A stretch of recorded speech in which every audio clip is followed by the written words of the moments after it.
Steve grew up in a small compound in Nigeria where the sun always seemed to shine too brightly, and the nights were filled with the sound of generators.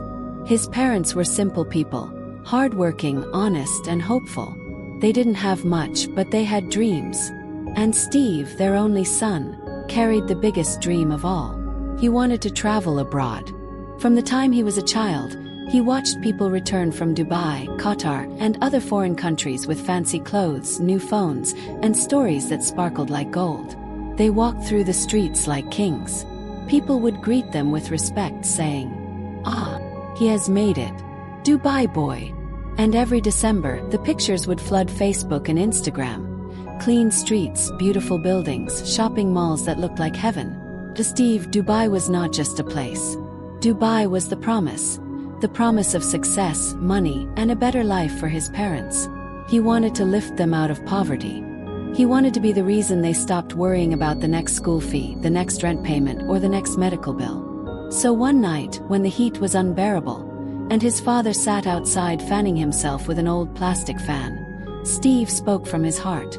"Daddy, one day I will travel abroad. I will make money and change our story." His father looked at him, eyes soft with hope. "My son, if God helps you, it will happen. Just don't forget who you are when you get there."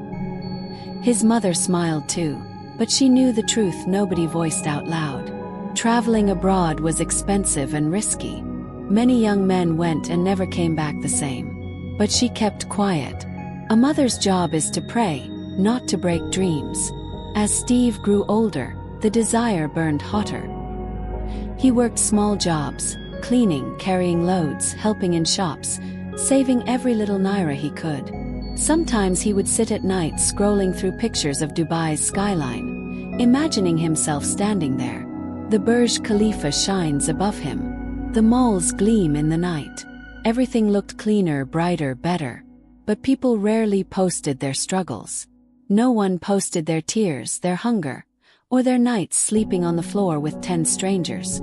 Social media showed only the filtered side of reality, and Steve, like many young people, believed it all. One day, he heard that a travel agent was helping people go to Dubai on a 1-month visa. The cost was high but not impossible. Steve rushed home, heart beating fast, and told his parents, "Mama, Papa, this is my chance." They tried to discourage him gently. Traveling abroad was not something to jump into without understanding. But Steve had already decided. He borrowed money from relatives, begged from friends, and even sold his small phone. Finally, he gathered enough to pay for the visa and flight. The night before he left, his mother cried as she folded his clothes into a small bag. "My son, remember home. Remember your God. Abroad is not what you think." "I know, Mama," he said, hugging her tightly. "I will make you proud." But deep inside, he believed everything would be perfect. He pictured Dubai waiting for him with open arms. He imagined getting a job immediately, sending money home, and transforming his family's life.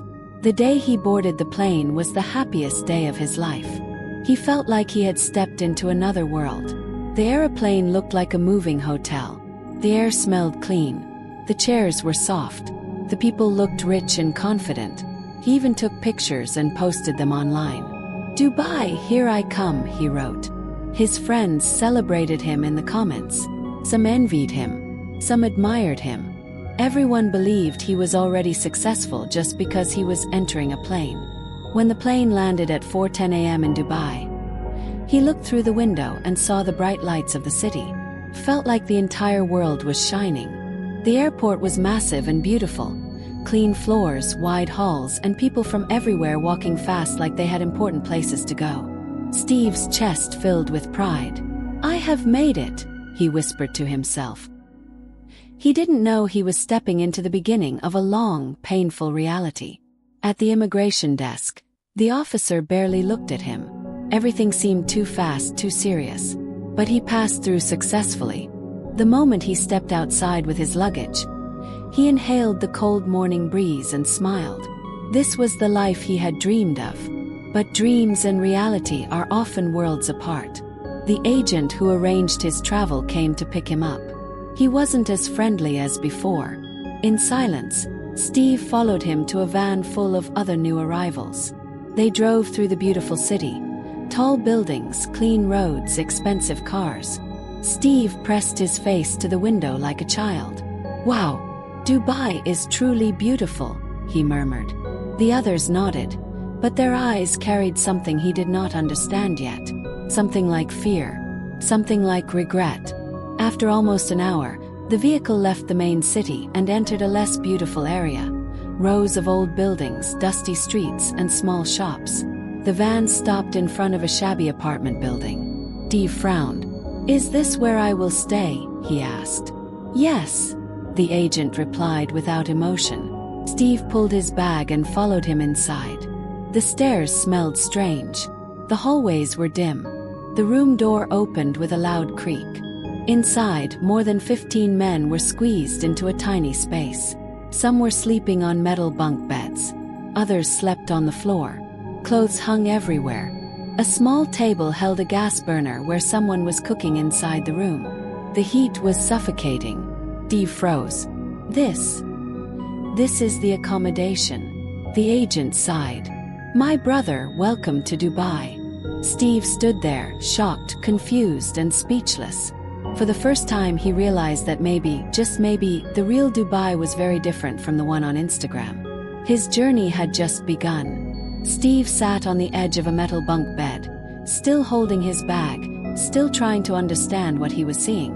The room smelled of sweat, kerosene, damp socks, and cooked noodles. A small fan struggled weakly in the corner, doing almost nothing to cool the room. Every bed was occupied, and the floor was lined with mats where several men slept with their arms over their faces. One of the men, a dark-skinned guy with tired eyes, looked up. "New arrival?" he asked. "Yes," Steve replied. The man nodded. "Welcome. That bed up there is yours. If you fall off at night, don't worry. It has happened to almost all of us." Several men laughed weakly, but the laughter sounded like pain disguised as humor. Steve forced a smile, even though his heart was sinking. He didn't sleep much that night. The heat was unbearable, the air was thick, and every few minutes someone rolled over on the metal bed, making a loud creaking sound. But the worst part came around 3 a.m. Steve felt something crawling on his leg. He jumped up, shaking his trousers. A tiny brown insect clung to the fabric. Another crawled on his arm. "Ah! What is this?" a man nearby whispered, half asleep. "Bedbugs. Don't worry, you will get used to them." "Get used to what?" Steve shouted. Someone laughed bitterly. "Welcome to Dubai, my brother." Steve spent the rest of the night awake, swatting insects off his skin and praying for morning to come quickly. By sunrise, he felt like he had aged 10 years. The next day, the agent came to the room and gathered the newcomers. "Listen, your visa is 1 month," he said sternly. "If you don't get a job before it expires, you are on your own." "On our own how?" someone asked. The agent sighed. "You won't be able to stay legally. Employers won't hire you. Police can arrest you. You will suffer." Steve swallowed hard. The dream suddenly felt heavy. The agent continued. "I will take you to some companies and sites. If you are lucky, you get hired. If not, then pray." They spent the whole day moving from one company to another. Construction sites, cleaning companies, security agencies, and small shops. Sometimes they were told to come back later. Sometimes no one looked at them at all. Steve's heart beat faster each time he heard the same words. "Sorry, no vacancy. Come back next month. We only hire people with experience. We need someone with a residence visa already." He began to understand why so many Nigerians abroad stayed quiet about their struggles. No one wants to shout, "I'm suffering," after posting beautiful pictures online. By the end of the day, Steve's feet ached. His shirt was drenched in sweat, and his hope felt weak. But he didn't give up. He reminded himself of his parents, their sacrifices, and the dream that brought him here. Back in the room, the heat was unbearable again. Someone was cooking spaghetti on the small gas burner, and the steam filled the room. making the ceiling drip moisture. Steve stood by the window, watching the sun set behind dusty buildings. A man approached him. "You're new, right? I'm Chibuzo." "Yes, I'm Steve." "Relax," Chibuzo said, leaning on the wall. "I know everything seems hard. I came here with the same dream. But Dubai is not Instagram. Here you will fight for your life." "What do you mean?" Steve asked. Chibuzo looked around, making sure no one else was listening. "Let me tell you something. People don't post the bad parts of abroad. They hide the suffering. They only show the malls, the skyscrapers, and the nice roads. But what you don't see is the heat, the pressure, the racism, the insults. The way they will talk to you like you are nothing, especially if you don't have papers." Steve listened silently. "Out there," Chibuzo continued, "you are invisible. They only see your skin. They only see your country. They think you came to beg. And if you don't have documents, you become a target." Steve felt a chill, even in the heat. Chibuzo sighed. "Still, don't let fear hold you. Just pray you get a job. That is the only way to breathe here." Steve nodded. "I will. I have to." For the next 2 weeks, Steve walked with determination. He woke up early, took transport to industrial areas, handed his CV to managers, and waited in long queues under the sun. Sometimes he was treated with respect. Other times he was ignored like he wasn't human. He saw people faint under the heat. He saw others break down crying when they were rejected. He saw men who had overstayed their visas hiding from police patrols. He saw hunger in the eyes of people who hadn't eaten a real meal in days. He realized that the beautiful Dubai people posted online was only half the story. On one particular day, he returned home exhausted, dirty, and hopeless. The moment he opened the door, he heard shouting. 2 men were arguing over a sleeping space on the floor. "I slept here yesterday," one yelled. "But you came late today," the other replied. Steve stepped aside as the fight intensified. Everyone in the room was tired. Tired of heat, tired of scarcity, tired of stress. It was like the city drained hope from people slowly. That night, Steve lay on his bunk bed thinking deeply. "Is this really the Dubai I dreamed of?" he whispered. But he remembered something his father said before he left.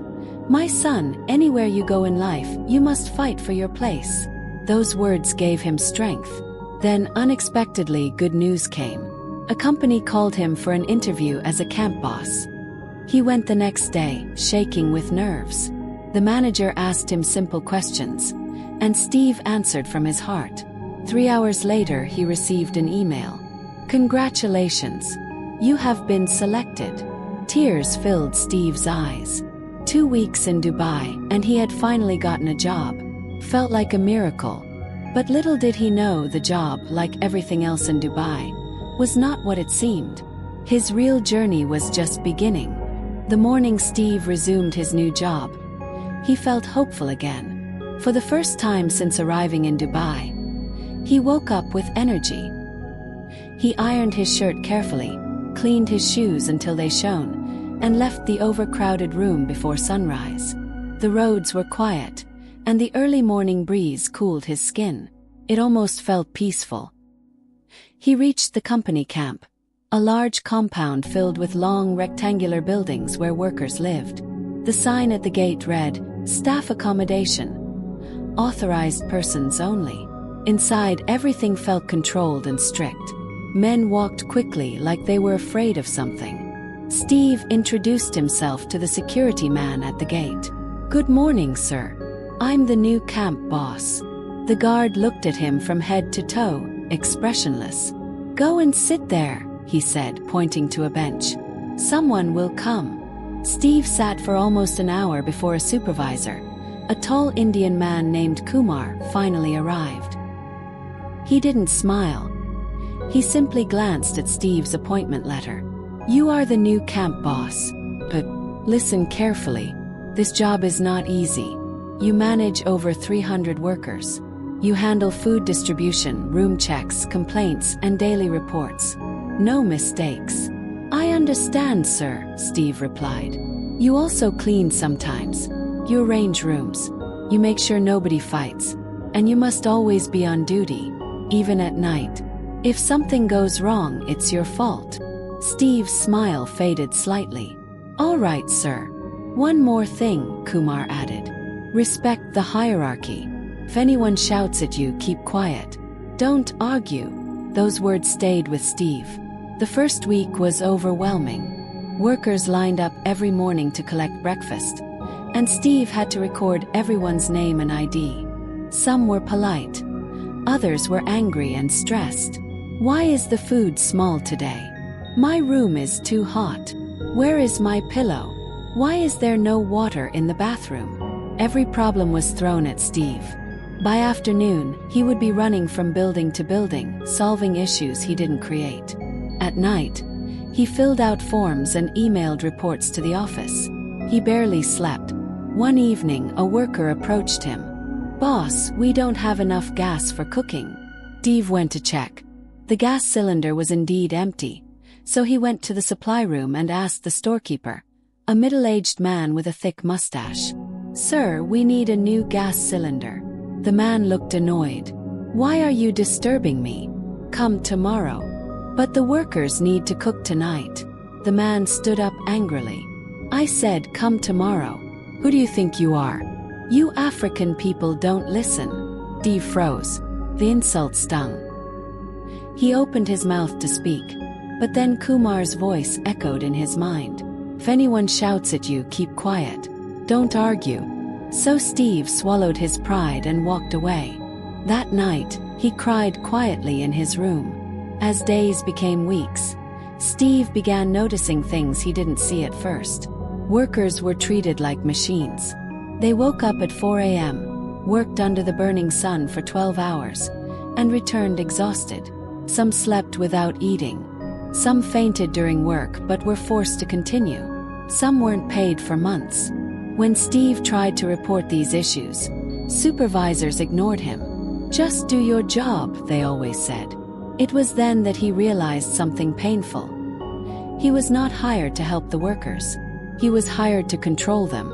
And the salary he received was very little. No increment, no motivation, no appreciation. After 3 months, Steve felt drained. The pressure was too much. Everyone blamed him for everything, even things outside his control. One night, he overheard 2 supervisors talking. "That African boy works too slowly." Yes, they are like that, always complaining. Steve stood in the dark hallway, heart pounding. He felt invisible. No matter how hard he worked, he was always seen as less. The next day, after a heated argument between 2 workers, Steve tried to separate them. One grabbed his shirt angrily. "You think you're better than us because you have a small position? You're still a slave here." The words cut deep. He wasn't angry at the man. He understood the frustration. Everyone was stressed. Everyone was fighting their own silent battles. After 6 months as camp boss, Steve was transferred to work as a watchman in another branch. The job sounded easier, just standing at the gate checking IDs and recording entries. But nothing in Dubai was easy. The watchman post was an open shed with no proper shade. During the day, the sun beat down with merciless heat. At night, Steve fought off mosquitoes and loneliness. Sometimes, supervisors treated him like he didn't exist. They spoke to him rudely, shouted orders, and expected him to obey without question. He once saw a supervisor slap a worker in front of everyone because the worker couldn't understand English well. No one reported it. No one dared. Everyone feared losing their job. Steve slowly realized the truth. This was modern-day slavery. Not with chains but with visas. Not with whips but with threats. Not with prisons but with poverty. If you lost your job, your visa would be cancelled. If your visa expired, you became illegal. If you were illegal, the police could arrest you anytime. People lived in constant fear. One night, around 2 a.m., Steve stood at the gate feeling lonely. The wind was hot and dry, blowing sand into his eyes. He thought about home, his parents, their smiles, their prayers. For the first time, He regretted not listening to his mother's warning. Abroad is not what you think. He now understood why many people abroad never told the full truth. Shame wouldn't allow them. Pride wouldn't allow them. How do you return home empty-handed after borrowing money to travel? How do you tell your family you are suffering? Steve looked up at the night sky. The stars were faint, swallowed by city lights. He felt small, almost lost. But he whispered to himself, "I will survive this. I must."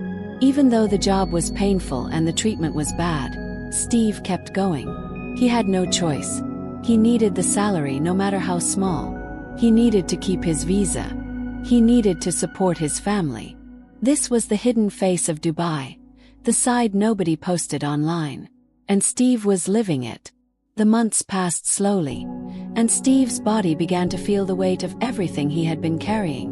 The sun, the insults, the sleepless nights, the stress of always trying to be perfect.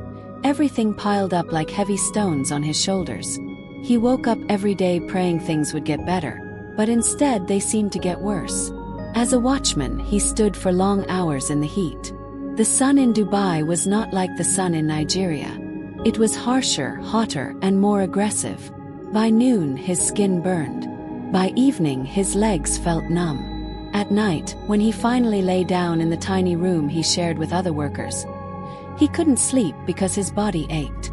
One afternoon, a supervisor walked toward the gate with a furious expression. "Why is this gate open?" he shouted. Steve blinked, confused. "Sir, I just opened it to let the delivery truck." "Shut up," the man screamed. "Are you the boss here? You think you can do anything because you are a watchman? Useless." People nearby stopped and stared. Steve felt the humiliation like a knife. He tried to explain again, but the supervisor waved his hand aggressively. "You Africans don't understand simple instructions. If I report you, you will lose your job." Steve froze. That was the one sentence nobody wanted to hear. Losing a job meant losing your visa. Losing your visa meant becoming illegal. Becoming illegal meant living in fear, hiding from the police, and waiting for deportation. So he bowed his head and said softly, "Sorry, sir." The man walked away, still shouting. Steve swallowed the bitterness. He wanted to scream, but he couldn't. Dubai was not a place where you could express your pain freely. That night, he returned to the overcrowded accommodation. As he walked in, he saw a man crying quietly on his bunk. His name was Rahman. He was from Bangladesh. "What happened?" Steve asked. Rahman wiped his tears with the back of his hand. "My salary. 3 months now they have not paid me." Steve sighed. He had seen this many times. Companies sometimes withheld salaries for months, especially for workers without strong contracts or documents. But the workers had no choice.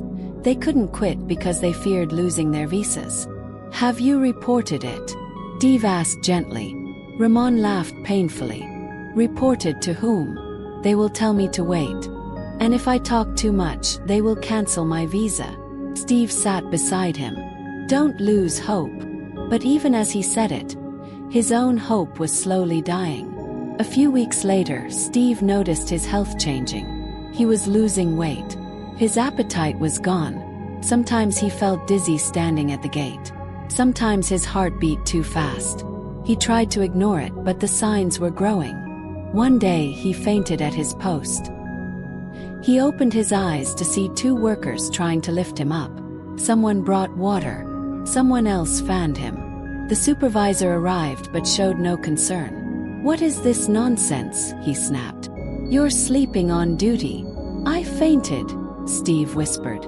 "Then stand up. If you can't work, go back to your country." The words hit Steve harder than the fall.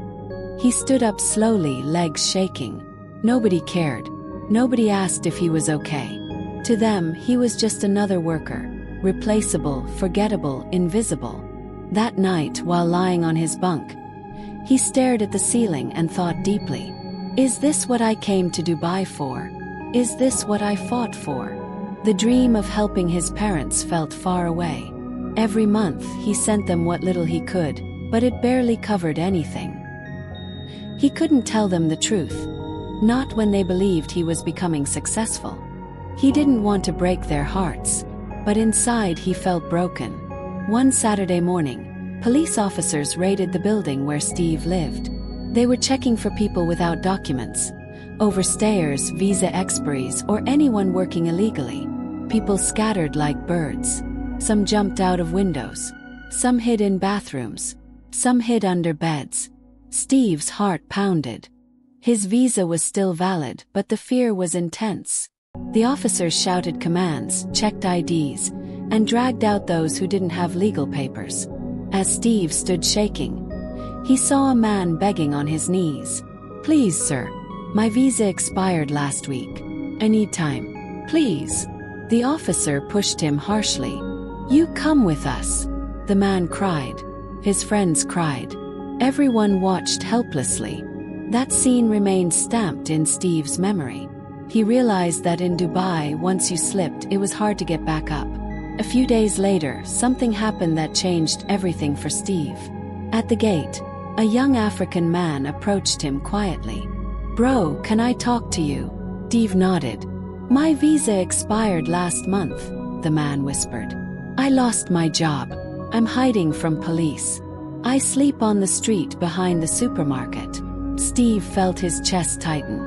"Why didn't you go to your company?" Steve asked.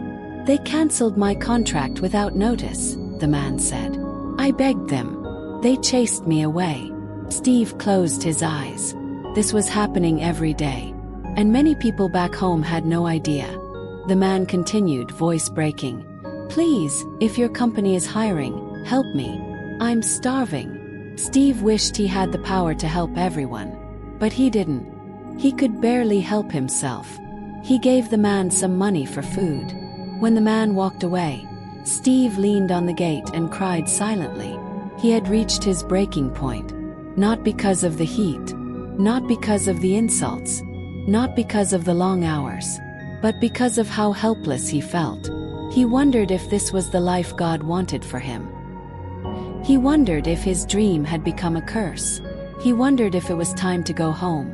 But going home with empty hands felt worse than suffering. So he stood at the gate, wiping his tears, choosing to survive one more day. Even though his spirit was breaking, Steve woke up one morning feeling unusually tired. His back hurt from the metal bunk bed, and the marks from bug bites decorated his arms like unwanted tattoos. He lay there for a moment, staring at the ceiling, thinking about life. His life. He remembered the boy who once stood in front of the mirror back in Nigeria, dreaming of skyscrapers and opportunities. He remembered his mother praying for him, his father encouraging him, and his siblings calling him a broad boy. But here he was, lost, exhausted, and unsure of the next step. Dubai had humbled him in ways he never imagined. Still, he got up, washed his face in the shared bathroom, and prepared for another long day at work. He had learned something important over the months. When you are thousands of miles away from home with nobody to lean on, you must become your own strength. The job still paid little, but the worst part was the unpredictable salary delays. Some months the company paid on time. Other months excuses filled the air. Next week, maybe next week. Those two words had destroyed spirits, pushed men into depression, and even sent some home empty-handed after years abroad. One night, while sitting with other African workers outside the camp, one of the men from Kenya said something that stuck with Steve's heart. "Abroad doesn't change your story. It only gives you opportunities. But if you don't get the right opportunity, abroad becomes another village." There was silence after that. Painful silence. Steve realized he was burning out. He was losing himself. Every day began to feel the same. Wake up, work, eat, sleep, repeat. And on top of it all, the constant fear of immigration officers, especially when he had to go outside the camp without his passport. One evening, his company announced salary cuts due to economic reasons. The workers were angry, but they couldn't protest. Protest meant termination, termination meant losing their visa, and losing the visa meant living as an illegal immigrant. That night, Steve sat outside alone, staring at the moon. He whispered, God, why did you bring me here? To suffer. But deep inside, another voice whispered, to learn. Slowly, something began to change in him. He started saving every coin, cutting unnecessary expenses, sending home only what he could manage, and focusing on survival. He also began reading every day business, self-improvement, and motivational books. His dreams started shifting. Instead of saying, I want to stay abroad forever, he began saying, one day I will build something meaningful back home. Months later, something surprising happened. A new manager joined the company. He noticed Steve's dedication and offered him a small promotion. Not a big one, not a miracle, but enough to give him a better salary and, more importantly, hope. With a little increase, Steve managed to move into a smaller, cleaner room shared with only 4 people instead of 15. No bedbugs, no cooking heat, no constant fights. It felt like a 5-star hotel compared to where he came from. For the first time since he arrived in Dubai, Steve cried. But this time they were tears of relief. The promotion didn't solve all his problems. The work was still tough, racism didn't disappear, and Dubai was still expensive. But he could breathe, think, and plan. He could finally see a future beyond suffering. One weekend, while sitting at the Dubai Creek, watching the boats move across the water, he made his decision. He would not die abroad. He would learn, save, grow, and then return home to build his life. Not because he failed, however, he finally understood that success is not a location but a mindset. He picked up his phone and called his mother. Mama, I'm okay now. I'm saving.